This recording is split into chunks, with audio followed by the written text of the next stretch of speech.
Atentan contra candidato independiente a la municipalidad de Campamento en Olancho y los aspirantes de esa zona piden alto a la violencia política electoral. Consejo Nacional Electoral no descarta inhabilitar a los aspirantes políticos morosos con el fisco, según establece la ley electoral, si no llegan a un acuerdo de pago con el SAR.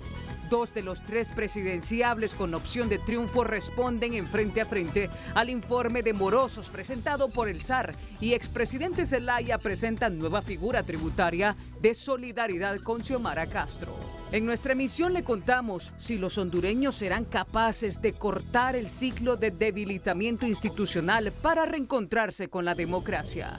200,000 hondureños en mora con el sistema financiero a causa del COVID y emergencia climática. Expertos dicen que estamos ante una pandemia financiera. Otorgan prisión preventiva sin medidas sustitutivas a presunto hechor del crimen de Paquito Gaitán y ordenan captura de un segundo sospechoso.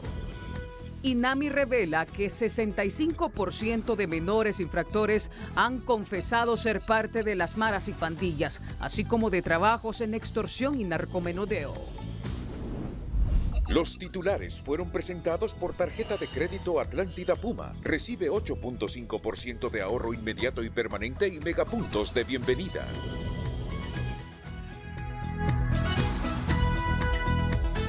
Este es su noticiero TN5 Estelar con Renato Álvarez y Eunice López.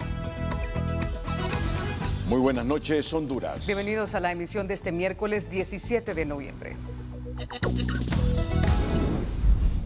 La noticia del día es presentada por Claro. Esta Navidad viví el mejor presente con el internet de 50 megas de Claro Hogar. El candidato independiente a la alcaldía de Campamento en Olancho, Héctor René Estrada, fue objeto de un atentado criminal este miércoles y trasladado a un centro asistencial donde se recupera de las heridas, mientras los aspirantes políticos en Olancho llaman a la Secretaría de Seguridad a investigar el hecho y capturar a los responsables con acciones de respuesta rápida. Cualquiera que escuche este mensaje, vengan a ayudarme, que estoy aquí por el río del Robledal, que me tiraron por aquí. Échenme la mano ahí, llamen a la gente que me ayuden. Esas fueron las palabras en un momento de desesperación que vivió Héctor René Estrada, candidato a alcalde independiente, tras recibir un atentado en el municipio de Campamento Olancho. Rápidamente fue trasladado al hospital más cercano, donde está recibiendo asistencia médica. Según este candidato de Catacamas, la Secretaría de Seguridad tiene que dar una respuesta contundente de estos hechos violentos y atentados que se dan en el país. Lo que está pasando en Olancho es de ponerle mucha atención, porque no solo es un candidato, ha ocurrido también en Concordia, ha ocurrido en Campamento, y lo curioso es que ninguno es del partido de gobierno. O sea, quienes están recibiendo los atentados son candidatos de la oposición. La Secretaría de Seguridad está en la obligación de dar una respuesta contundente de qué es lo que está ocurriendo con este tipo de crímenes. Los candidatos de los partidos políticos en este departamento llaman a la cordura a los participantes de cargo a elección que paren esta ola de violencia en la clase política. Asustado estoy con tanta intención de eliminar a los otros candidatos de oposición. Yo les llamo a la cordura. Paremos toda la violencia. Con lo acontecido en estos últimos días en la clase política, la recomendación que da este profesional en psicología a la población, que el 28 de noviembre salgan en horas tempranas a ejercer el sufragio y regresen a sus casas para no poner en riesgo sus vidas. Creo que estamos frente a una situación muy estresante. Es recomendable que la población salga masivamente a votar, pero que lo haga en horas tempranas. Después de las 2, 3 de la tarde ya esté en su casa tranquila y que pueda resguardarse y evitar cualquier confrontación. Desde el departamento de Olancho, Alex Ordóñez, Telenoticias. La noticia del día fue presentada por Claro. Esta Navidad viví el mejor presente con el internet de 50 megas de Claro Hogar. La abogada Maribel Espinosa también está denunciando que los candidatos del Partido Salvador de Honduras de Lloro hemos sido objeto de un atentado en nuestra sede hace unos minutos para intimidarnos. Denunciamos públicamente este hecho criminal y responsabilizamos desde ahora al gobierno si alguno de nosotros resulta herido o muerto. Y se mira los impactos en el vidrio de uno de los vehículos en estas fotografías que publica la abogada Maribel Espinosa, a la que precisamente tenemos en la línea telefónica, pero antes ella ha escrito otros mensajes. El vehículo pertenece a nuestro candidato a alcalde Juan Carlos Carvajal, menciona ella complementando este tuit. Abogada, ¿a qué hora sucedió esto? Buenas noches. Eso fue aproximadamente las 7:00, pero yo quisiera, don Renato, aprovechar la oportunidad para darle un mensaje al país. Condenamos enérgicamente la violencia que se está ejerciendo sobre candidatos de la oposición. Y quiero referirme a don Paquito Gaitán y otros que están siendo objeto de asesinato. Y responsabilizo directamente a Juan Orlando Hernández en su calidad de comandante general de las Fuerzas Armadas, titular del Ejecutivo responsable de la seguridad interior del Estado. El Estado tiene que brindarle a todos los candidatos, especialmente de la oposición, de seguridad.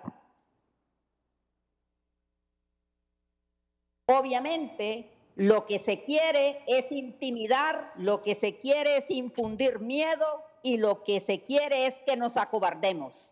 Y eso no va a pasar, don Renato. Estoy indignada porque el candidato a alcalde por la Ciudad del Progreso, si no se hubiera puesto rápidamente en el edificio en seguridad, lo hubiesen alcanzado los disparos. Es inaceptable lo que está pasando en Honduras. Y un llamado a la comunidad internacional, que los derechos humanos de los candidatos a elección popular, especialmente de la oposición, está en riesgo aquí. ¿Cuántos disparos hubo, abogada Espinosa? Impactaron 5 en el vehículo. Y esta gente es gente con preparación militar. Estaba yo cerca de llegar a la sede cuando ocurrieron estos hechos. La abogada Maribel Espinosa con esta grave denuncia que ha ocurrido hoy, un hecho que ha ocurrido en el Progreso donde han disparado a un vehículo de uno de los aspirantes a un cargo de elección popular por el Partido Salvador de Honduras. El ciudadano Wilfredo Velázquez, acusado por el Ministerio Público por el delito de asesinato en perjuicio del alcalde del municipio de Cantarranas, Francisco Paquito Gaitán, compareció este miércoles a la audiencia inicial, asistido legalmente por un defensor público de la ciudad de Talanga, donde en su resolución el juez dictó auto de formal procesamiento con la medida de prisión preventiva. Una vez valorados los medios de prueba, el juez ha dictado auto de formal procesamiento con la medida cautelar de prisión preventiva a este ciudadano por el delito de asesinato. La audiencia inicia la petición del Ministerio Público. El juez libró orden de captura contra un ciudadano identificado como Luis Alfredo Medina, segundo sospechoso del crimen del alcalde Gaitán, asesinado el sábado 13 de noviembre del presente año en la aldea San Luis, Cantarranas. Ahora, horas después del hecho, la Dirección Policial de Investigaciones capturó a Velázquez, presunto autor material del hecho, quien fue remitido al Centro Penitenciario de Siria Francisco Morazán. La Embajada de Francia en Honduras ha hecho un llamado a la sociedad hondureña para que las elecciones se realicen en paz. A través de su cuenta de Twitter, la Embajada francesa señala: junto con España, Alemania y la Unión Europea, llamamos a todos los actores a asegurar un proceso electoral pacífico antes, durante y después del día de la votación. Todos los casos de violencia deben ser investigados con la debida diligencia y respeto al Estado de Derecho y sus responsables castigados. En el conversatorio Conflictividad, Desinformación y Escenarios Políticos, la coyuntura electoral que realizó este martes la Red por la Equidad Democrática de Honduras, Red H, se destacó los enormes desafíos de las próximas elecciones generales, la falta de institucionalidad en el país y la desconfianza al indicarse que 4 de cada 10 hondureños cree que habrá fraude. Tenemos un Consejo Nacional Electoral que según la última medición del Latinobarómetro tiene el 86.5% de desconfianza. Entonces, ¿qué certeza y qué credibilidad pueden tener unas elecciones donde el árbitro no tiene ninguna credibilidad o la credibilidad es casi 15%, para unas elecciones es casi cero? La Red H presentó la campaña Voto Consciente, Futuro Diferente como una reflexión e información sobre la importancia de informarse antes de votar para elegir a los mejores aspirantes políticos. Se presenta hoy la campaña Voto Consciente, Futuro Diferente, que busca contribuir a generar un proceso de reflexión y concienciación sobre la importancia de informarle antes de votar sobre quiénes son los y qué hacen quienes buscan un cargo de elección popular. En este conversatorio se destacó la necesidad de reconstruir en el próximo proceso electoral la democracia y el Estado de Derecho para recuperar la confianza institucional en el país. Esta noche Telenoticias inicia su serie de especiales relacionados con la democracia, las elecciones y los retos a los que se ve abocado el país, sus instituciones y quien resulte ganador de la contienda, consideradas como las elecciones del bicentenario más decisiva en la historia. Mario Landa nos cuenta hoy por qué ha caído el apoyo hacia la democracia y si este proceso será capaz de romper el ciclo de debilitamiento en que ha caído la misma.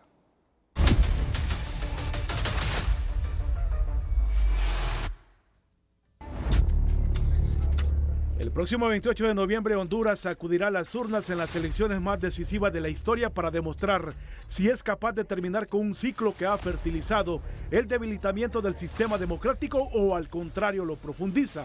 No tenemos partidos políticos suficientemente creíbles y coherentes en el poder y también en la oposición.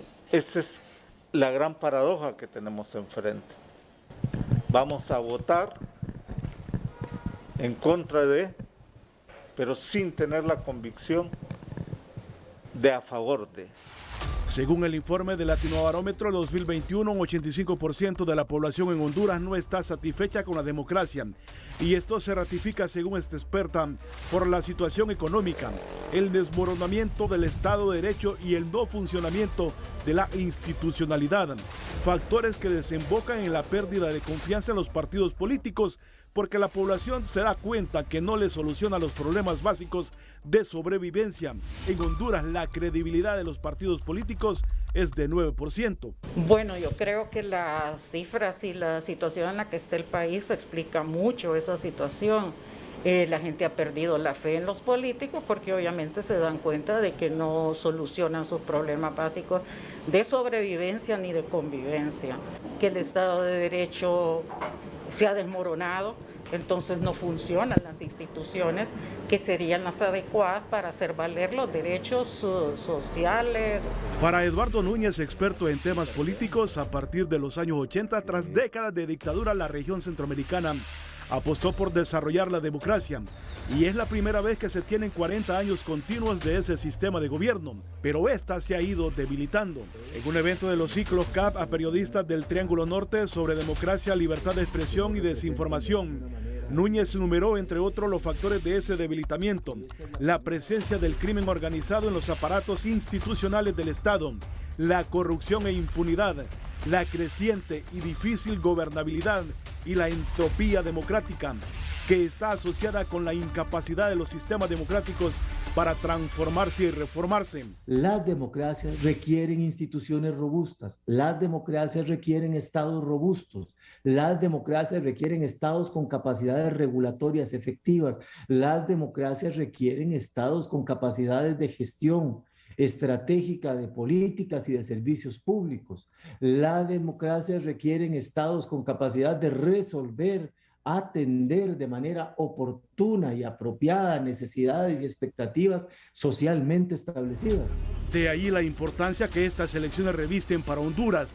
Se está ante el corte de un ciclo donde el país ha transitado con una crisis institucional, económica y social, combinada con la corrupción e impunidad que ha llevado a miles de hondureños a migrar en busca de mejores oportunidades. Sí tenemos claro que hay que frenar ese ciclo, pero como muchas personas, también tenemos la incertidumbre de si el relevo es capaz de romper esa dinámica o, en cambio, acomodarse a ella. Las elecciones del 28 de noviembre deben marcar un antes y un después, cambiar el rumbo que ha traído el país en las últimas 2 décadas para rescatar del coma diabético en que ha entrado la democracia en Honduras.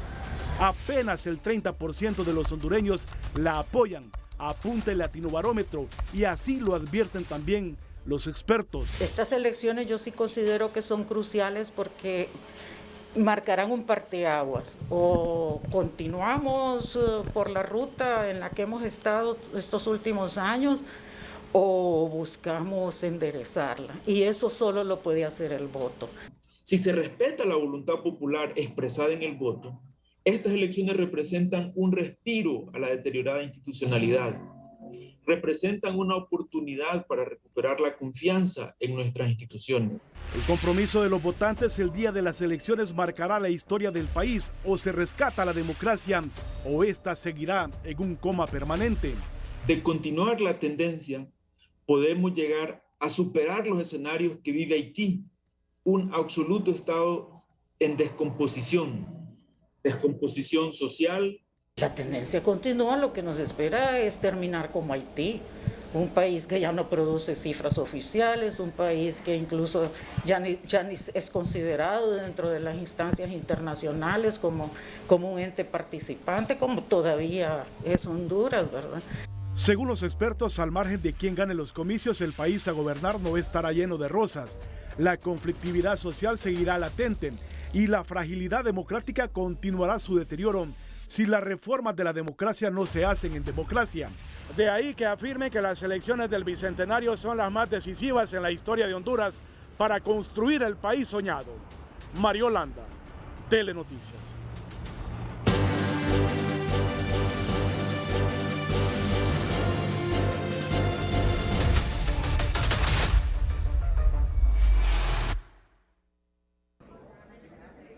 Con el apoyo de Televicentro, Emisoras Unidas y tunota.com, alrededor de 13 organizaciones juveniles hicieron públicas sus demandas de cara a las elecciones generales del 28 de noviembre, entre las que resaltan un llamado de paz electoral, unos comicios transparentes que generen certidumbre electoral, además de una solicitud expresa a la población para que acuda de forma masiva a ejercer el sufragio. Porque cada voto es su voluntad de darle un rumbo al destino del país.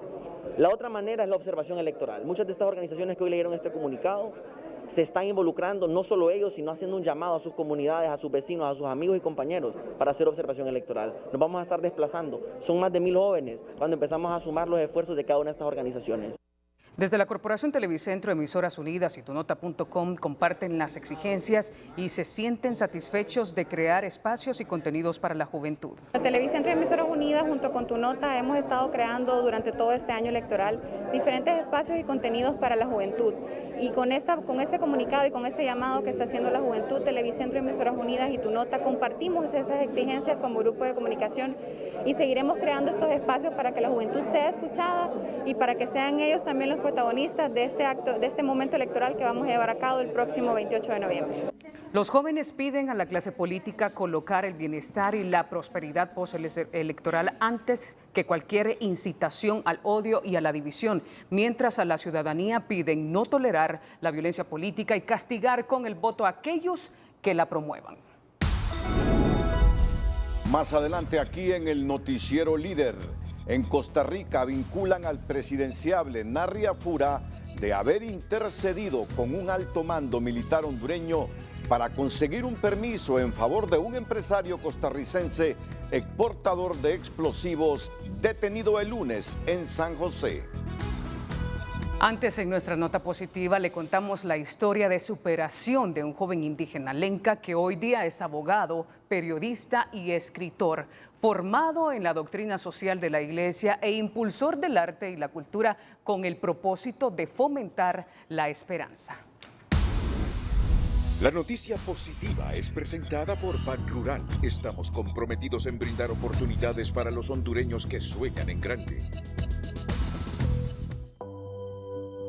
Nacido en La Paz, Marvin Obdulio Ponce creció con 10 hermanos en medio de extrema pobreza. Sin embargo, su madre de descendencia lenca se esforzó porque su hijo iniciara su proceso educativo que hoy le ha permitido dejar huellas positivas en su pueblo. Venimos de las condiciones de marginalidad más terribles. Para decirle algo, era un cuarto para 12 personas. Mi madre manifestó un dicho fuerte: mis hijos no van a ser esclavos como yo lo fui. Abogado, periodista con maestría en educación popular y doctrina social, su experiencia y conocimiento lo convirtió en el creador de revistas y periódicos educativos locales, así como poemas y uno de sus libros favoritos, Semblanzas comayagüenses, y como catedrático logró introducir la carrera de desarrollo local al Centro Universitario Regional del Centro, y con la doctrina de Paulo Freire impregnada, le permitió formar parte de organizaciones populares que impulsan el desarrollo de las personas dentro de la sociedad. Ver salir la gente de condiciones de extrema marginalidad y pasar a otra categoría de vida es la satisfacción más grande que usted puede tener. Su propósito es inculcar esperanza en las personas que la han perdido y sobre todo hacerles ver que su paso por este mundo debe ser bien aprovechado. Que no pierdan la esperanza. Hay una pedagogía de la resignación y hay una pedagogía de la esperanza. Que sus sueños se pueden realizar en la medida y en la dimensión que se aferren a un ideal y a una visión de futuro. A pesar de las circunstancias, muchos dicen nosotros estamos determinados, y nosotros también podemos decir, nosotros también podemos poner la historia en su lugar. Su trabajo le ha permitido viajar y compartir experiencias en foros sociales a nivel internacional, al par de reconocidos líderes mundiales. El sueño de Ponce es seguir encontrando lugares para servir a la sociedad, pues la vocación que emana su amor por la gente lo ha convertido en un ejemplo para quienes lo conocen. Alexia Mejía, Telenoticias. La noticia positiva fue presentada por Ban Rural. Estamos comprometidos en brindar oportunidades para los hondureños que sueñan en grande.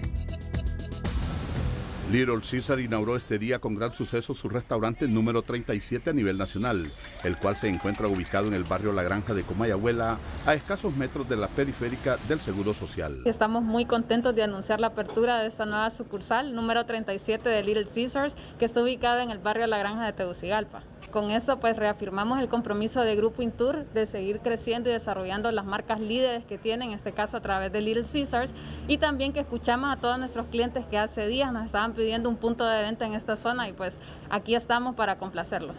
Little Caesar presta servicios de calidad a la población con promociones especiales y mantiene la original Hot and Ready de pepperoni. El Grupo Intur está comprometido con el crecimiento económico del país, generando empleo. A través de esta apertura Grupo Intur con Little Caesar estamos reafirmando el compromiso que tenemos con Honduras, generando con esta tienda 9 empleos directos y muchos empleos indirectos también con todo lo que se está generando. Little Caesar siempre se muestra comprometido en la satisfacción del cliente e innovación, marcando la diferencia en velocidad y calidad en la entrega de sus productos. El precio del dólar y el euro es presentado por Bacredomatic. Ahorra en Bacredomatic y participa por el hogar de tus sueños.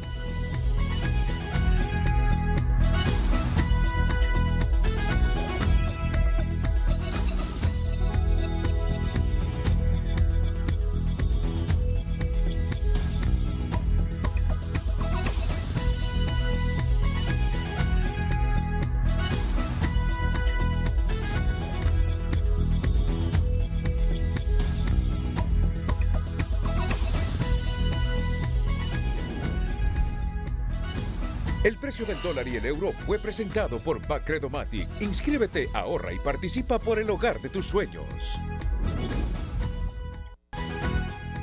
Decomisan en San Pedro Sula armas de fabricación casera, además detienen a 3 personas.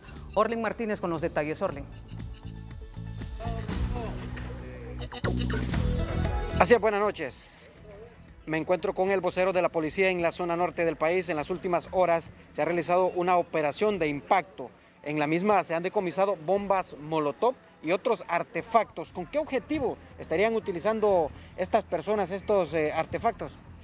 Muy buenas noches. La Policía Nacional, en esta ocasión nuestros agentes de la Dirección Policial de Investigaciones, después de una exhaustiva investigación, logran decomisar lo que son varios artefactos o conocidos como bombas Molotov. Hasta el momento hemos contabilizado 60 bombas Molotov y material para la elaboración de aproximadamente unas 500 bombas más. Se cree que esto es parte de un grupo delictivo organizado, específicamente la Mara MS-13, y estaría siendo utilizado para generar caos en este próximo proceso electoral. Sin embargo, como Policía Nacional, conscientes de la importancia de este evento de los hondureños, es que hemos hecho esta operación para garantizar seguridad, paz y tranquilidad en el 28 de noviembre, cuando se celebren las elecciones generales en nuestro país. De igual manera, hay 3 personas detenidas, de los cuales, según el expediente investigativo, son parte de este grupo delictivo organizado,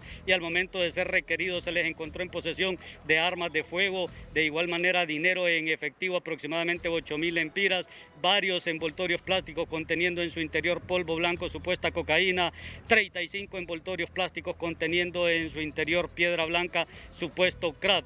Se cree que estos estarían siendo los responsables para incitar a las personas del sector de Chamelecón a manifestarse el día domingo 28, el día de las elecciones. Con esto estamos demostrando el compromiso que tenemos como Policía Nacional para garantizar la seguridad de los habitantes del pueblo hondureño. Muchísimas gracias al vocero de la policía, su comisario Juan Sabión. Tiene un gran trabajo la Dirección Policial de Investigación para indagar cuál era el uso que le iban a dar a estos artefactos. Es lo que le puedo informar a esta hora. Buenas noches.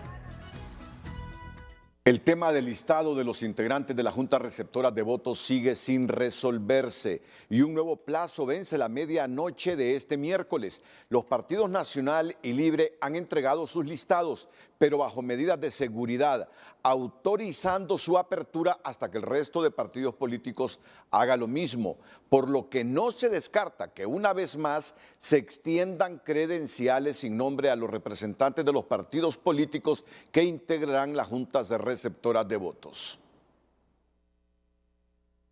La entrega de los listados para obtener las credenciales de miembros de juntas receptoras de votos es una incógnita y, de acuerdo al consejero presidente del CNE, hasta el momento solo los partidos Libre y Nacional presentaron los nombres de sus representantes y el plazo vence en la medianoche de este miércoles. Lamentablemente, los partidos políticos que tienen una responsabilidad compartida, pero diferenciada con este Consejo Nacional Electoral, no han presentado el listado, de excepción de 2 partidos políticos, que son el Partido Libre y el Partido Nacional de Honduras, que el día de hoy también ha presentado ese listado con nombres y apellidos de miembros de Junta Receptora de Votos. Ambas instituciones políticas remitieron su listado bajo estrictas medidas de seguridad. El Partido Nacional lo hizo este miércoles adjuntando una memoria USB sellada con la información requerida, autorizando su uso y apertura únicamente si todos los partidos en contienda presentan la integración de los miembros de sus respectivas juntas a nivel nacional. De acuerdo a este dirigente nacionalista, el problema radica en el nivel de incertidumbre generada por el mismo CNE, a raíz que aún no establece el sistema de seguridad que garantice un correcto manejo de las credenciales ni los mecanismos de sustitución en las juntas receptoras de votos. En este instante nadie sabe cómo se van a manejar esas cosas, de tal forma que los partidos están esperando instrucciones del Consejo Nacional Electoral, pero parece que la tendencia en el Consejo Nacional Electoral es entregar credenciales en blanco también. Según este miembro del partido Alianza Patriótica, su institución ya completó los listados a nivel nacional, pero por cuestiones estratégicas no los presentará hasta que las demás instituciones envíen los suyos. La desconfianza es tan grande en el búnker de pensamiento dentro del partido Alianza Patriótica, también se juega lo que son estrategias, y la estrategia quizás de los partidos mayoritarios en este sentido es descubrir quiénes son ¿verdad?, las personas que tienen los demás partidos en crecimiento para darle en este sentido un seguimiento. Mientras el experto electoral Denis Gómez señala que este tipo de escenarios acontecen debido al temor que adversarios políticos pretendan comprar las conciencias de quienes representan a un partido en las mesas. Siempre los partidos políticos han tenido su reticencia para poder entregar sus listados debido a que temen que los opositores, no los enemigos, los opositores políticos, como en efecto debe manejarse, sean los que terminen eventualmente comprando las conciencias de aquellas personas que les van a representar. En caso que los partidos políticos pendientes no cumplan con la entrega de los listados, el Pleno del Consejo Nacional Electoral tendrá que reunirse este jueves para determinar si se va a elecciones generales con las credenciales en blanco. José Miguel Álvarez, Telenoticias. Luego del simulacro de las próximas elecciones generales que deja abiertas muchas interrogantes, el Consejo Nacional Electoral se concentra desde ya en preparar la maleta electoral para hacer los primeros envíos a los centros de votación a nivel nacional en los próximos días. Recuerde que estamos a escaso 12 días de las elecciones, ya que a partir de mañana empezamos a procesar todo el material electoral para conformar la maleta y que el 21 sale ya la primera ruta que comprende los departamentos de mayor distancia. Del 21 de noviembre, el CNE junto a las Fuerzas Armadas tienen 7 días para trasladar todo el material electoral a los departamentos, municipios, aldeas y caseríos para abrir las urnas el 28 de noviembre próximo a las 7:08 de la mañana. La realización del primer simulacro del TREB y el lector de huella biométrica empieza a generar dudas entre instancias veedoras del proceso, entre ellas el COEP, quien participó en el ensayo y le preocupa que de 284 municipios que entraron en el ensayo, 120 no pudieron conectarse y que el mismo personal capacitado por el CNE no supo cómo encender el equipo a utilizar. El primer y único simulacro a 11 días de las elecciones generales abre todo un abanico de interrogantes del uso de la tecnología en la recolección y transmisión de resultados, pero sobre todo en las capacidades de las personas que estarán en las mesas. No nos convenció, todavía vemos que la gente no está capacitada, insistimos en eso, y obviamente al no capacitarse es muy difícil de que puedan hacer uso del equipo, aunque el equipo funcione. Y es que el problema no es el celular que yo puedo andar, el teléfono o en el dispositivo. El Consejo Hondureño de la empresa privada participó de manera presencial en este simulacro y no entiende cómo, de 284 municipios que entraron en el ensayo, 120 no se pudieron conectar al sistema de transmisión, en la mayoría de los casos porque el personal que capacitó el mismo CNE, en un buen porcentaje, no sabía ni cómo encender el equipo. Nos preocupa que ya ha llegado el momento, la decisión de la Junta Receptora por no poder utilizar el equipo o porque el equipo no funcionó, sea de hacerlo de manera manual y que de esta manera nosotros volvamos a tener un proceso en donde no todas las actas se puedan transmitir a través de este mecanismo en el que los hondureños hemos invertido 2.000 millones de lempiras. Y ese es el temor, que al no poder transmitir los resultados, casi un 40% de las 18.273 actas de cierre lleguen horas y días después en físico a las bodegas del organismo electoral en medio de la incertidumbre de saber quién ganó en el nivel presidencial. En términos generales, estuvo muy buen el simulacro, está resultando muy exitoso. Todas las problemáticas que teníamos en la gente con no la suficiente capacitación, pues con los manuales que les hemos enviado, con eso han logrado hacer la transmisión. Pero son los únicos optimistas con el primer y único simulacro electoral, pues en otros tiempos a estas alturas ya habían más de 4 ensayos. Pero un 50% de un simulacro a 12 días es un fracaso total. ¿Qué hacer? Seguir insistiendo, seguir haciendo simulacros. El primer ensayo deja más preguntas que respuestas y el peor enemigo para el Consejo Nacional Electoral es la falta de tiempo para hacer otra prueba. Ulises Aguirre, Telenoticias. El presidenciable Narri Afura y la Confraternidad Evangélica de Honduras firmaron un acuerdo que rechaza el aborto y respeta el concepto del matrimonio. Hoy se está firmando un acuerdo. Tenemos que tener nuestros principios, nuestros valores, creer en todo eso. porque así podemos formar y forjarnos y forjar una Honduras aún mucho más grande.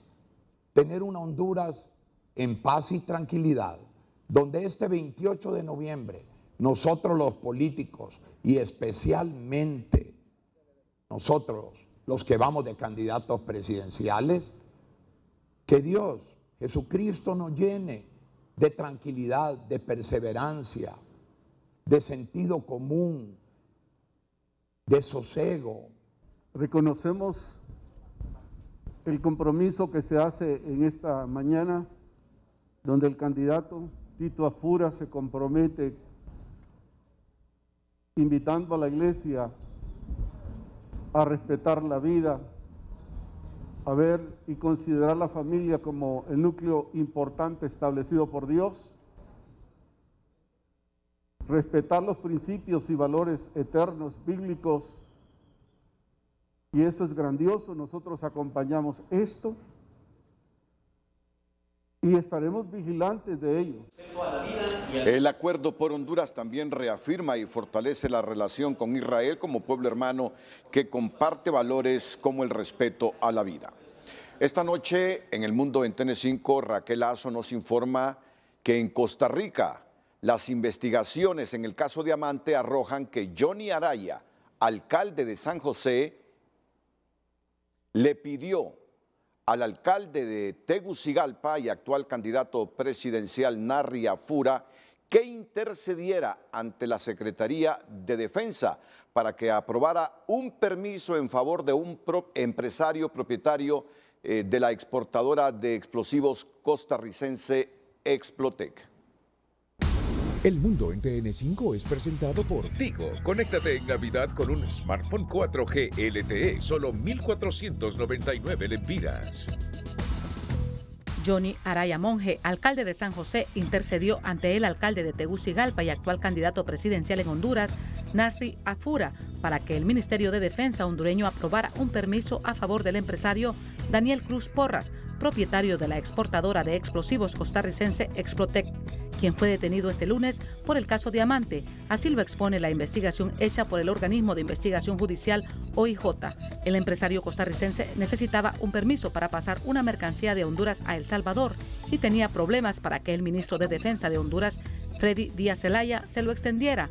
Por ello, el 9 de marzo de 2021, Daniel Cruz llamó a Johnny Araya para pedirle ayuda. Johnny Araya, junto a 4 alcaldes más, permanece detenido desde el lunes anterior, acusado de actos de corrupción en la construcción y licitación de obras públicas. Transparencia Internacional se mostró profundamente preocupada por la inminente aprobación del proyecto de ley de agentes extranjeros, presentado por el gobierno del presidente Nayib Bukele en El Salvador, que perjudicaría gravemente la labor de las organizaciones de sociedad civil y los medios de comunicación independientes, y que socavaría el espacio democrático de la sociedad civil. En un comunicado, la organización hace un llamado a la Asamblea Legislativa de El Salvador para que rechace el proyecto de ley que se presenta para su aprobación y garantice que todas las leyes respeten los derechos humanos y las libertades fundamentales del pueblo salvadoreño. En una votación que se cumplió siguiendo las líneas partidistas, la mayoría demócrata en la Cámara de Representantes censuró al republicano por Arizona, Paul Gosar, por haber publicado en sus redes sociales la semana pasada un video de dibujos animados manipulado en el que se le ve matando a la congresista demócrata Alexandra Ocasio-Cortez y amenazando con espadas al presidente Joe Biden. La votación se produjo la tarde de este miércoles al final de un debate en el que los demócratas fustigaron el liderazgo republicano por no haber reprendido la conducta de Gosar, quien además fue sacado de los comités de la Cámara Baja en los que participaba. Jacob Chansley, conocido como el chamán de Cannon, que participó en el asalto al Capitolio, fue sentenciado este miércoles a 41 meses de prisión por intrusión ilegal y conducta violenta durante la inédita irrupción del pasado 6 de enero. La sentencia de aproximadamente 3 años y medio se equipara a la que se impuso la semana pasada a un hombre que golpeó a un oficial de policía del Capitolio. Raquel Lazo, Telenoticias. El Mundo en TN5 fue presentado por Tigo. Conéctate en Navidad con un smartphone 4G LTE, solo 1,499 lempiras. La denuncia de la ministra directora del Servicio de Administración de Rentas en el sentido que los 3 candidatos con mayores probabilidades de triunfo en las elecciones del 28 de noviembre, 2 de ellos no no pagan impuestos. Uno presentó una declaración donde afirma que solo tuvo ingresos por 1 centavo y el otro candidato ni siquiera ha presentado su declaración en el Servicio Administrativo de Rentas. Motivó a los aludidos a reaccionar en Frente a Frente. Vamos a tener el resumen del Frente a Frente de esta mañana, hoy aquí en el noticiero estelar de Honduras, TN5. Antes, Televicentro y Emisoras Unidas, como empresas socialmente responsables, cierran con éxito este 2021 la campaña Plantatón HN, que en 7 años ha plantado más de 29 millones de árboles en alianza con ICF, las Fuerzas Armadas, empresa privada y sociedad civil. Escuchemos a continuación el mensaje de la vicepresidenta de Televicentro y Emisoras Unidas, la licenciada Ana María Villeda de Cafati.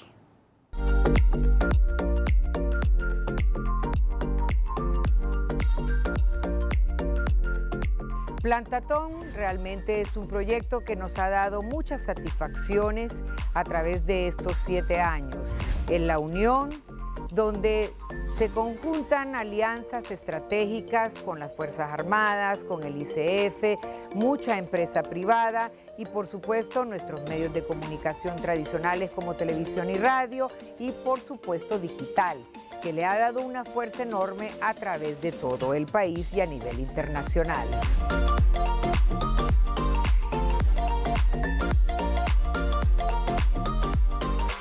Nos sentimos muy satisfechos porque creemos que hemos hecho una diferencia con la juventud, con los niños, que es hacia donde realmente apuntamos, porque la educación es importante en el tema del medio ambiente. Debemos cuidar nuestra tierra, porque si no, Honduras será un desierto.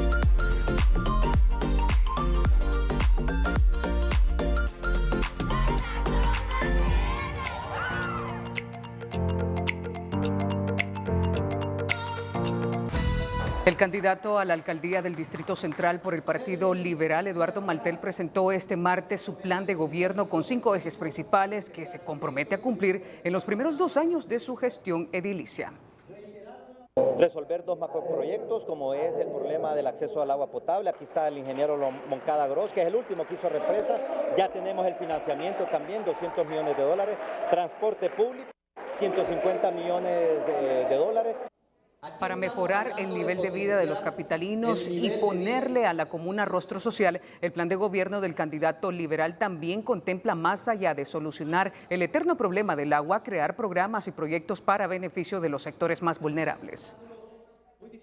Y sobre todo una gran inversión social para que el capitalino eleve su nivel de vida. Guarderías infantiles, centros de formación básica, profesional y sobre todo impulso a los microempresarios.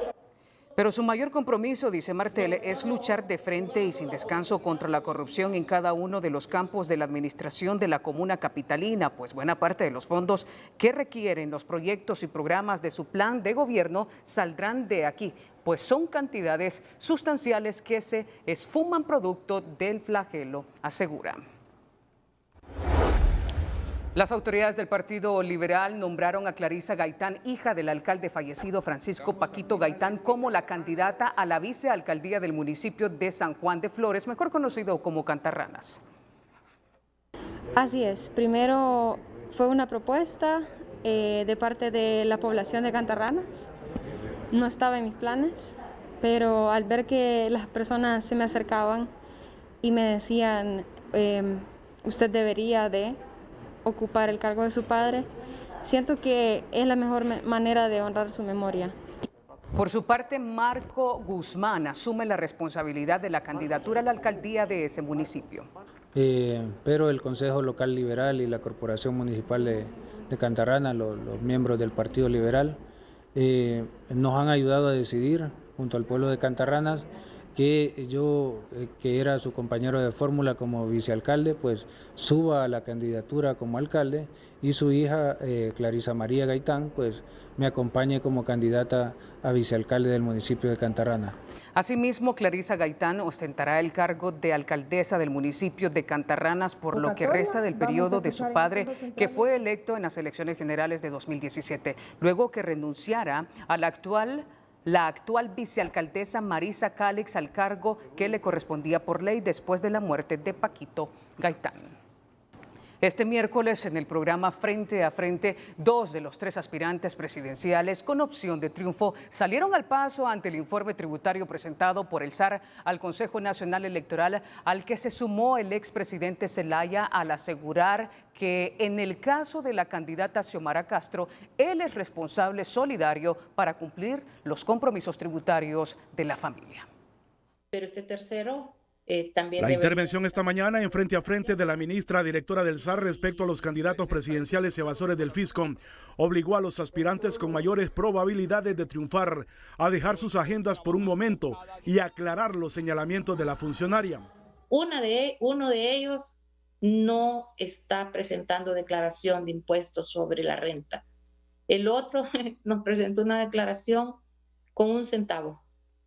Eso es una burla. Esa es una burla. Mejor, yo creo que mejor ni lo hubiera presentado, ¿verdad? Y hay un candidato de esos 3 que sí presenta una tasa efectiva promedio de un 20%. El candidato presidencial Yandy Rosenthal reconoció que realizó su declaración de ingresos en base a 1 centavo, al justificar que el Estado le quitó todos sus bienes y porque estuvo en prisión en los Estados Unidos. Y la declaración yo la presenté en marzo. Yo platiqué con un consultor fiscal que siempre me ha ayudado. Y me dijo, mire, aunque usted no haya tenido ingresos porque estaba en la cárcel, usted presente su declaración. Y entonces presenté la con cero. Pero el sistema de la DI no permite presentar con cero, de la SAR, perdón, que ahora se llama SAR. Y entonces lo obliga a uno a presentar, aunque sea 1 centavo. Entonces, pues pusimos 1 centavo que es equivalente a 0. Pero esa es la verdad, pues, o sea, yo no puedo declarar ingresos si no tengo ingresos porque me tenían en la cárcel. El candidato que no presentó su declaración de ingresos es la presidenciable de Libertad y Refundación, pero el coordinador de Libre y esposo del aspirante, el expresidente Manuel Zelaya, asegura tener una responsabilidad solidaria y que él es quien realiza la declaración y pagos a nombre de toda la familia. Sí, su servidor lo ha declarado siempre y nuestras declaraciones son conjuntas con Xiomara. Es la misma declaración porque cuando yo decidí entrar de lleno en la política, Xiomara maneja los negocios familiares, pero la declaración es conjunta. Mi declaración es la declaración de ella. Por su parte, el candidato presidencial del Partido Nacional, Nasri Asfura, aseguró estar al día con los pagos al fisco. Pago mis impuestos de las empresas, estoy al día, tengo pagos a cuenta, también los pagos de impuestos en lo personal que me deducen de mis sueldos de las empresas. Todo lo tengo al día completamente, mi declaración en el Tribunal Superior de Cuentas en febrero de todos los años desde que soy regidor. Todos los días cumplo con el pago de mis impuestos y estoy al día. De los 32.733 aspirantes, 12.441 ni siquiera tienen registro tributario y apenas 1.343 aportan al fisco en concepto del impuesto sobre la renta. Bueno, a propósito de esto, el candidato a la presidencia por la Alianza Patriótica, Romeo Vázquez Velázquez, nos hace llegar precisamente este print de pantalla donde dice que no existe deuda pendiente de pago. O sea, es decir, que está al día. En el sistema de servicio de administración de rentas. Está al día con el SAR. Que él sí está al día, a diferencia de otros presidenciales. El informe presentado por el Servicio de Administración de Renta SAR sobre los candidatos políticos morosos con el fisco estaría obligando al Consejo Nacional Electoral a proceder a su inhabilitación según lo establece la ley electoral, informó el presidente consejero del CNE, al indicar que para evitar su prohibición de participar en los comicios deberán hacer un arreglo de pagos con el SAR inmediatamente.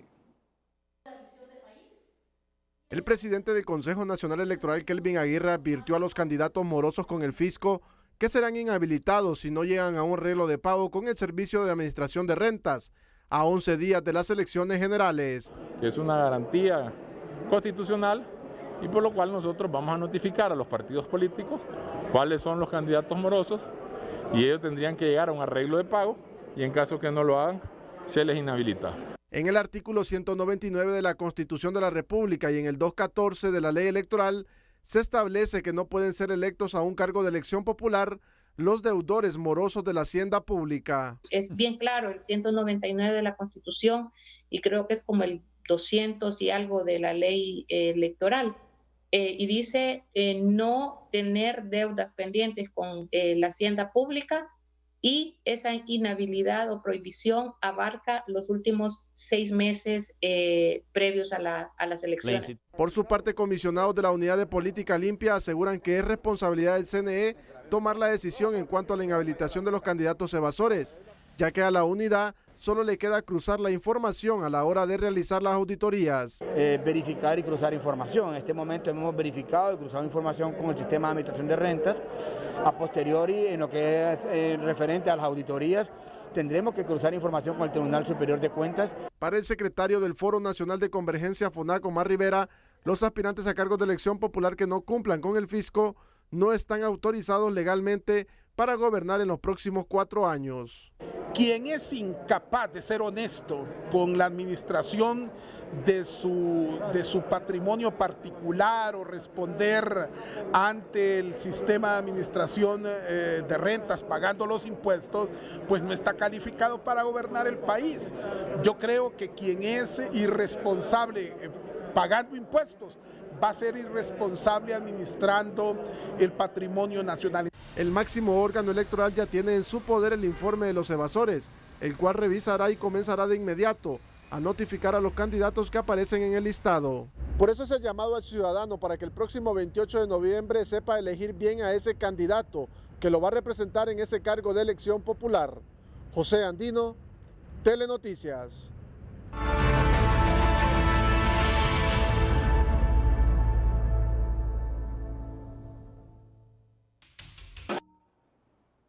El ministro coordinador de Gobierno, Carlos Madero, informó este miércoles que con la asistencia del Programa de las Naciones Unidas para el Desarrollo PNUD, el Ejecutivo culminó el informe de transición al nuevo gobierno que será electo el próximo 28 de noviembre y que es el instrumento que servirá al nuevo presidente para tener claro cómo recibe la administración del país. El informe tiene información relacionada con las instituciones prioritarias a ser empalmadas, contratos, marcos normativos en producción, sistemas y bases de datos, medidas COVID que comprende acciones sanitarias, vacuna, entre otra información. La Secretaría de Coordinación de Gobierno es la responsable del proceso de transición.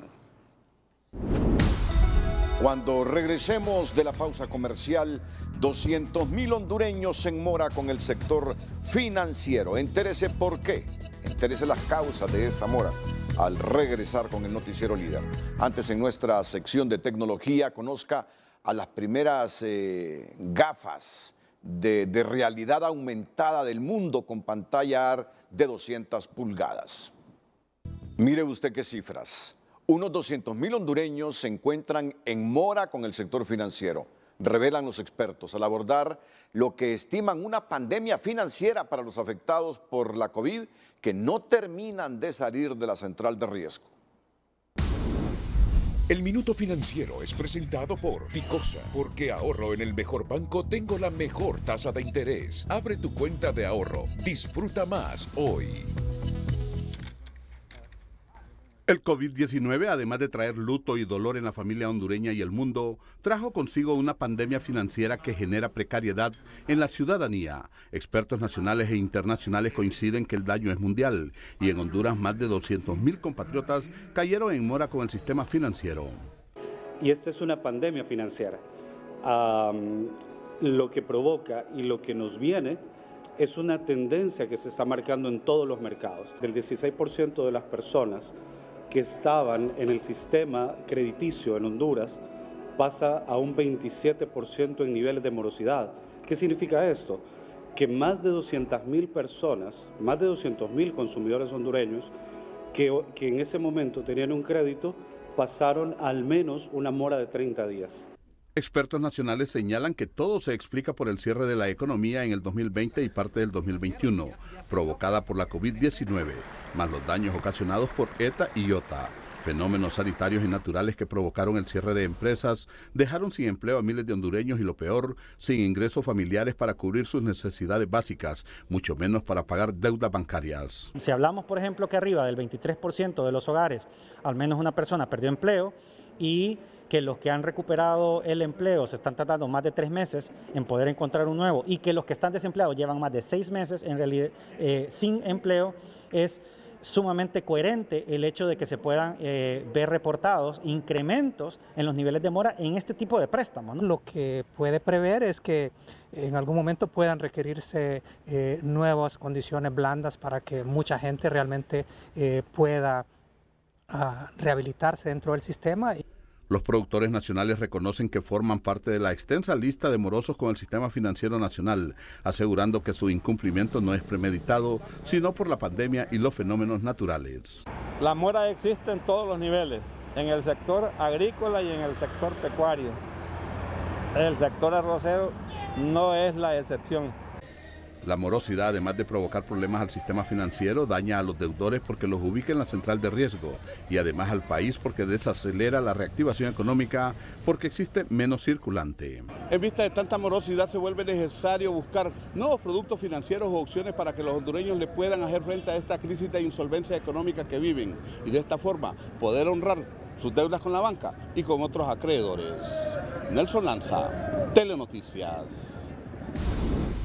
El Minuto Financiero fue presentado por Ficosa, porque ahorro en el mejor banco, tengo la mejor tasa de interés. Abre tu cuenta de ahorro, disfruta más hoy. Un nuevo golpe al bolsillo de los hondureños se registró este día. Representantes de Protección al Consumidor reportan que el costal de harina de maíz sufrió un incremento de 32 lempiras, provocando alzas en el precio de las tortillas. El haberse registrado un incremento de 32 lempiras en el costal de harina de maíz de 50 libras, que antes costaba 398 lempiras, y ya a partir de ayer ya cuesta 430 lempiras, obviamente ya está repercutiendo en el consumidor final. Sí, muy preocupante porque uno ya no le va a quedar nada, así que subió. Yo la estoy comprando a 430. Imagínense, entonces, ¿cómo vamos a hacer? Sí, y estoy preocupada porque ya no podemos hacer, entonces, ¿qué vamos a hacer? A nosotros ya no nos dan trabajo. Yo que soy vieja ya no me dan trabajo, tengo que seguir moliendo, pero no me queda nada. Las personas que se dedican a la producción y venta de tortillas señalan que es imposible absorber el aumento y desde ahora anuncian incrementos. Días atrás las tortillas tenían un costo de 50 centavos, o sea, entregaban 4 por 2 lempiras. Ahora solo darán 3.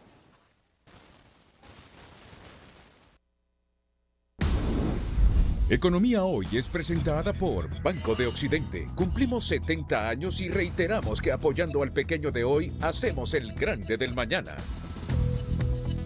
Preocupados se muestran los productores de arroz de Honduras porque a partir de enero próximo los dueños de molinos no comprarán el grano blanco que se produce en Honduras, ya que en el 2023 comienza a ingresar el arroz a 0 arancel. Esto permitirá que Estados Unidos cubra la demanda de Honduras, con el agravante que miles de hondureños quedarán desempleados y van a migrar en busca de trabajo, señala Freddy Torres, presidente de los arroceros. Ellos no mandan arroz, porque el productor nuestro aquí ya no puede hacer nada. Ellos nos mandan arroz, nosotros les mandamos los productores, porque el productor que no puede hacer nada aquí se está desplazando en caravana allá. Y no solo el productor, la mano de obra temporal o permanente que ellos han contratado durante muchos años, al quedar desempleados se van. Explicó que el 52% de los productores de arroz de Honduras se retiraron del rubro y a partir del próximo año lo tendrán que hacer el otro 48%, a menos que Estados Unidos autorice la prórroga solicitada por el gobierno de Honduras.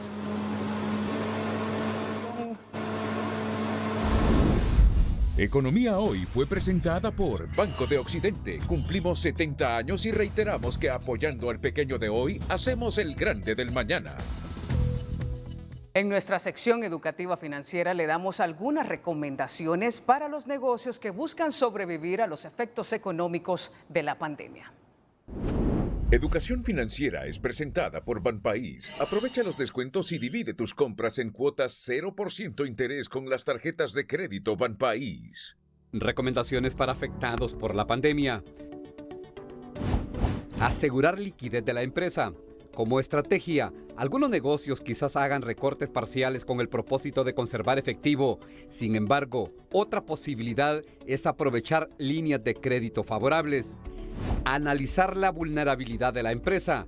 Hay que revisar el modelo de negocio. Existen algunos que son probados, pero de repente se vuelven frágiles ante la pandemia. Por ejemplo, empresas que dependen de eventos como obras de teatro o conciertos. Adaptar el negocio. Hay que mantener la visión flexible y explotar todas las posibilidades de la tecnología. Hay empresas que incluso pueden abaratar algunos costos en esta época y lograr ajustar sus modelos de negocio con ayuda de las operaciones en línea. Realizar un presupuesto y un plan de acción crítico para los próximos 3, 6 u 8 meses. Educación Financiera fue presentada por Banpaís y su programa Divídelo Todo en cuotas sin intereses con tus tarjetas de crédito Banpaís. Las autoridades de salud anuncian que Honduras se acerca cada vez a la meta de vacunación total contra la COVID-19 de su población. Hasta el momento han sido aplicadas 7.7 millones de vacunas. Ahorita que estamos trabajando con esta vacuna, para todos los que se han venido a inyectar, que se vayan a inyectar porque es muy importante para que se cuiden. Que se vengan a vacunar porque eso es muy importante para entrar al banco, entrar de compras, a cualquier emergencia, para viajar. Porque pasaba trabajando y hasta el domingo. Sí, sería bueno que todo el mundo se pusiera la vacuna porque es necesario, porque uno no puede andar sin vacuna. Esta semana continúa la 7ª campaña nacional de vacunación. El objetivo es aplicar primera y segunda dosis a las personas que aún no han completado el esquema básico. Asimismo, aplicación de refuerzo a aquellos que tienen 6 meses de inmunidad. Y en nuestra sección Un día como hoy se confirma el primer caso de coronavirus en una de las provincias de China. Un día como hoy es presentado por Banco Ficenza. Te conoce, te entiende. El 17 de noviembre de 2019 se confirmó el primer caso de una persona infectada con COVID-19, un adulto de 55 años, oriundo de la ciudad de Hubei en China, aunque por aquel entonces las autoridades se negaron a confirmar que se tratara del paciente cero. China pudo llegar hasta el primer caso de COVID-19 conocido en el mundo, después de una profunda investigación que logró finalmente rastrear al paciente y mapear el patrón de contagio temprano, 2 meses antes de que el brote local se transformara en una pandemia. El 27 de diciembre de ese año, el médico del Hospital Provincial de Medicina Integrada China y Occidental, Yang Xixiang, había reportado a las autoridades acerca de nuevos cuadros infecciosos causados por un nuevo tipo de coronavirus. Un día como hoy fue presentado por Banco Ficenza. Te conoce, te entiende.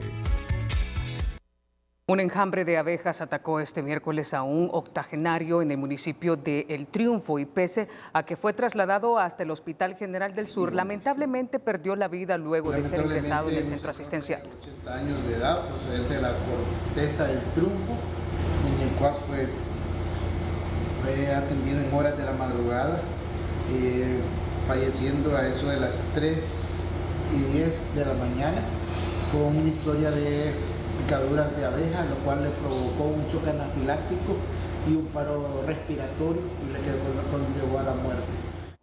El médico explicó que en este tipo de casos es muy importante tomar medidas inmediatas de primeros auxilios mientras se realiza el traslado del paciente, pero en este caso la acción alérgica fue tan severa que rápidamente le quitó la vida al adulto mayor.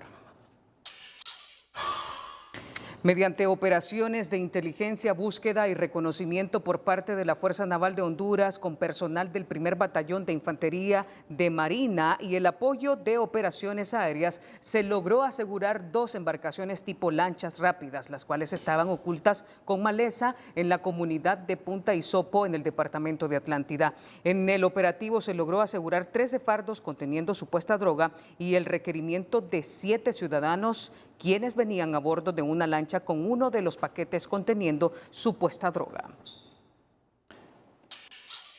También este miércoles la Corte de Apelaciones con competencia nacional en materia penal notificó al Ministerio Público la resolución que revoca el sobreseimiento definitivo otorgado al agente de investigación criminal Juan Carlos Cruz y a la ahora ex policía Miguel Ángel Rosales Iscano, quienes en un inicio fueron asignados a la investigación del crimen de la ambientalista Berta Isabel Cáceres y que en el ejercicio de su asignación trataron de adulterar el curso de las circunstancias que rodearon el hecho. Revocan sobreseimiento definitivo a agente criminal y policía en retiro implicados en crimen de Berta Cáceres.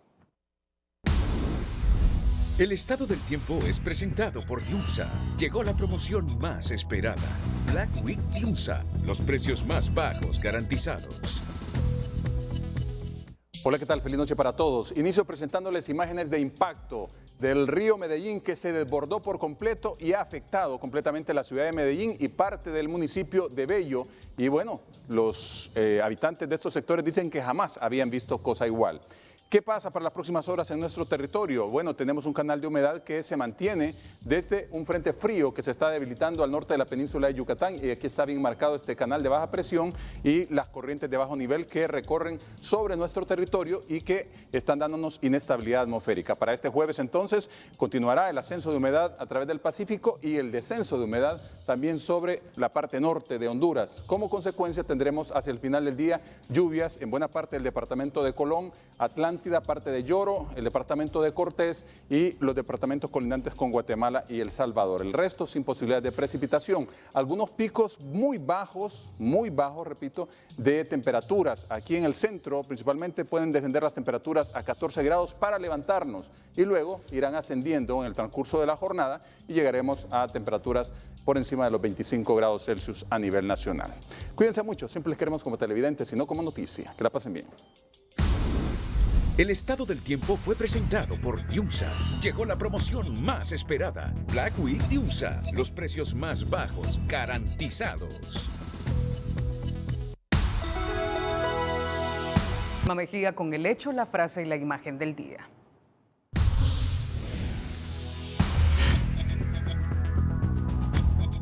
El Consejo Nacional Electoral no descarta inhabilitar a los aspirantes políticos morosos con el fisco si no llegan a un acuerdo de pago con el SAR. Escuche el desafío que enfrentan los hondureños el 28 de noviembre para romper el ciclo de incertidumbre en el país. El gran problema es la incertidumbre de que sí tenemos claro que hay que frenar ese ciclo, pero como muchas personas también tenemos la incertidumbre de si el relevo es capaz de romper esa dinámica o, en cambio, acomodarse a ella. Detención preventiva para implicado en crimen del alcalde de Cantarranas, Paquito Gaitán, y orden de captura para otro sospechoso.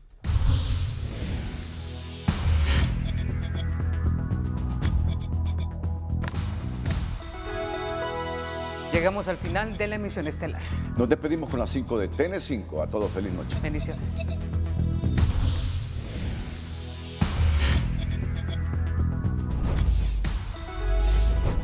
Atentan contra candidatos del PSH de Lloro y el candidato independiente de la municipalidad de Campamento Olancho.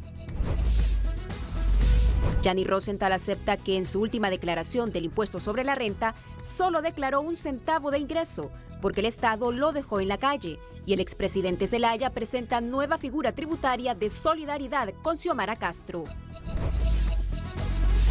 200.000 hondureños en mora con el sistema financiero a causa de la COVID y emergencia climática. Expertos dicen que estamos ante una pandemia financiera.